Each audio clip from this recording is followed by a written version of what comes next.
Hey guys, this is Alexander 3062.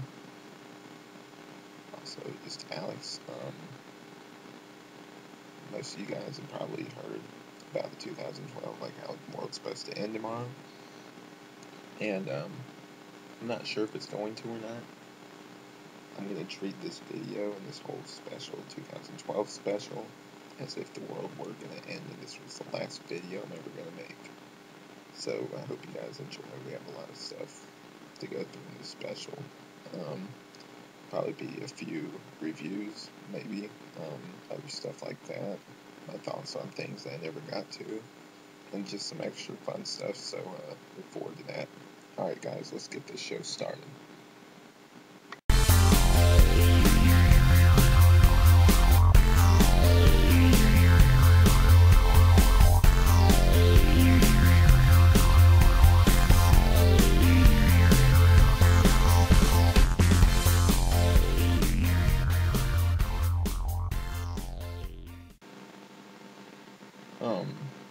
I'm here now to talk about how my whole channel, Alexander 3062, kind of got started. If you guys watched the 100th video special, you probably got part of the story already. I'll try not to repeat things I've already said in that video, and just give you just a general idea of why I created this channel all the way back in 2009. So it's been a good while. Originally, I started this out, I was in 9th grade. I saw how hits could be made on YouTube. It was usually the dumbest videos got the most views.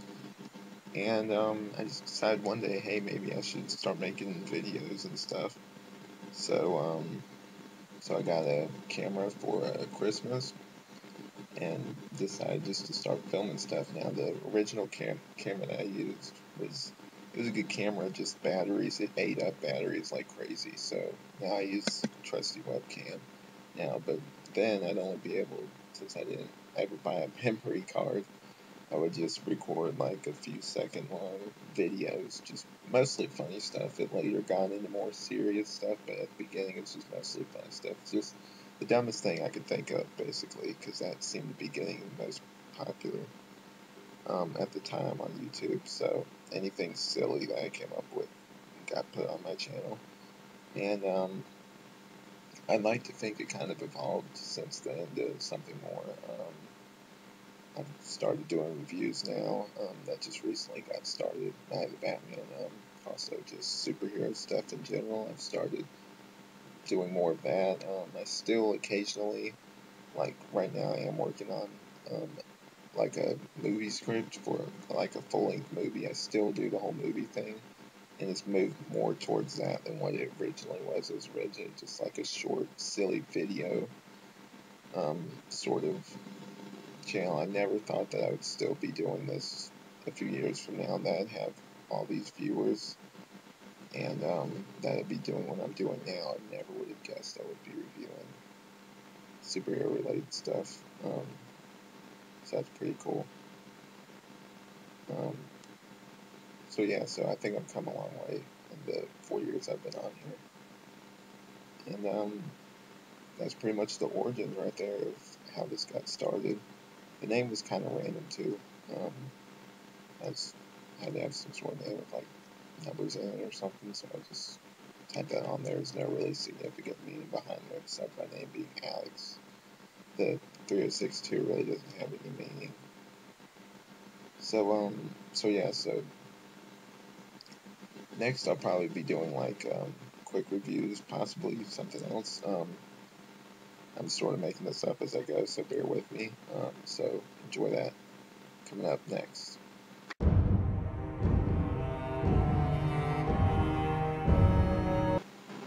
Hey guys, so I'll just get started on the reviews.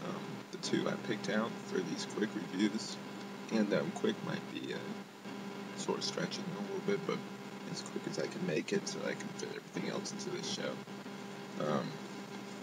I decided to review the Joker graphic novel by Brian Azzarello, and also Batman Gotham Knight, which should be interesting, so I'll get to those now. And here you go. Hope you enjoy. Hello. My first review will be on Batman Gotham Knight. Okay.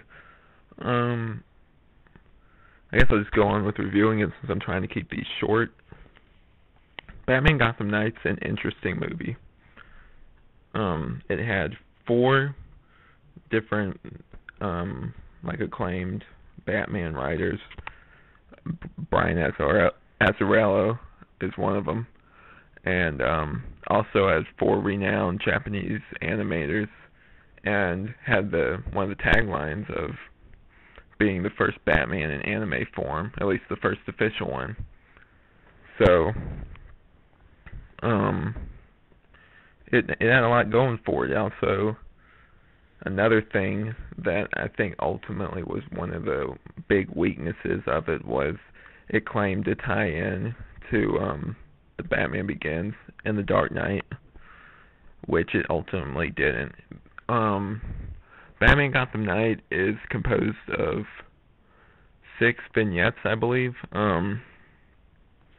and each of them have a very clear story, but each of them are sort of standalone too, with each writer and artist directing each separate piece. Before I really go into it, all of the animation in it is good.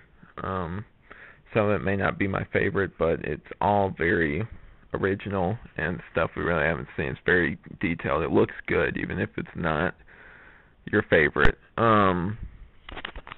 So I think that ultimately, it deals with this sort of guy who's robbing from people and goes through that story. Batman catches him, and then it has other stuff with Lucius, Batman's younger years, why he does certain stuff, why he doesn't do other stuff, a little bit more into his origin. And it really doesn't at all tie into the Dark Knight / Nolan verse, which ultimately kills it. I think if they would have dropped that this would have been regarded as a much better movie. I think that it ultimately hurt the movie more that they tried to say that it was tying into that. I think my favorite out of these was I think it was called Working Through Pain. It has flashbacks of Bruce getting trained by this Indian woman who's rejected by her society and all that stuff, but it ends on one of the best images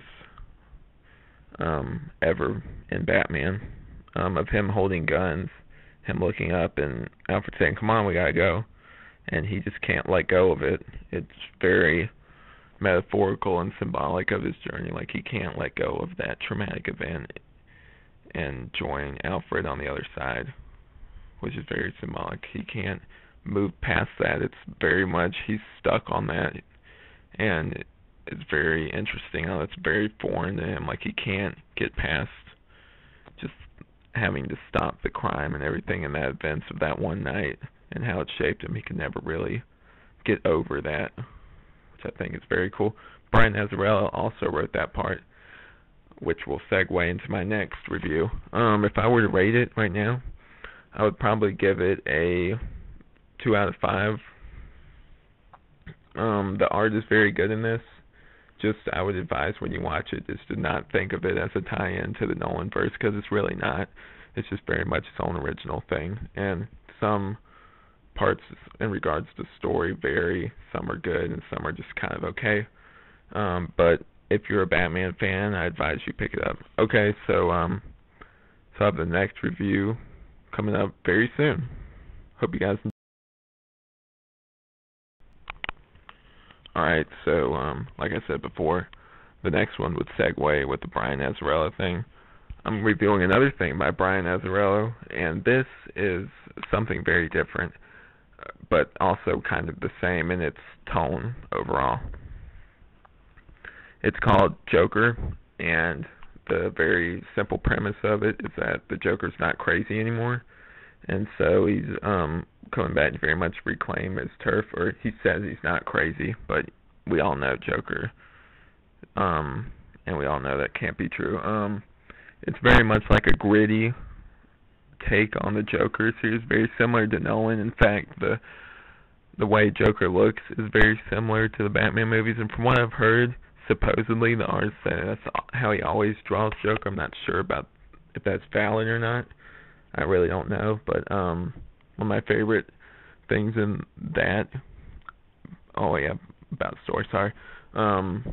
Anyway, Johnny, or I forget what his exact name is, but this guy basically takes him around, and it's from his viewpoint. He's like a nobody basically, and he hopes that the Joker will make him become a somebody. And so it follows him around, and the weird Joker antics that ensue. This is very dark. There are very graphic images in it, and it's a very adult take. Very similar to what I heard Brian Azzarello writes. He writes very gritty, bloody stuff, which I don't mind. I think Batman, that goes, especially with a story like this, it works very well.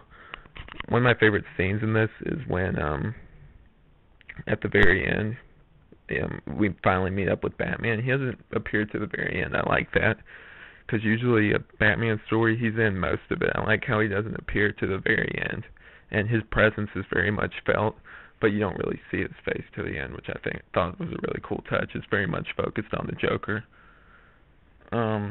So I like this a lot more. I like the gritty nature of it, and just the overall story. It's very short, not a fun story, but just like very entertaining, I thought. If I were to rate that, I would probably give it a 3.5 out of 5. It's very good. I advise you guys to go pick it up. It's very much just like a one-shot. If you're interested in the Batman universe, go pick that up. If you're interested in the Nolan movies, you'd probably like that too. So go pick it up. And so I hope you guys enjoyed this review, and these two quick reviews that I've been meaning to get to. Sorry, I've been taking a while on those. Okay, see ya.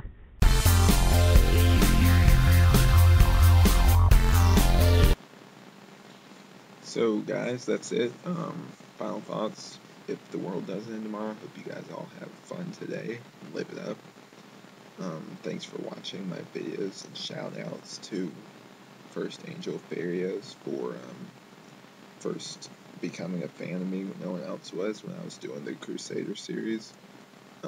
Also for Chris and Dustin for being a part of my crazy videos, the Crusader series, and other stuff that I've done. Thanks a lot for your support, and you guys out there especially. Thank all of you for watching Night of the Batman and other stuff, and supporting me and my channel and subscribing to me. I really appreciate that. So so that's it. Last video. So yeah. So it's been a fun ride, guys. Guess I'll see you around. Bye.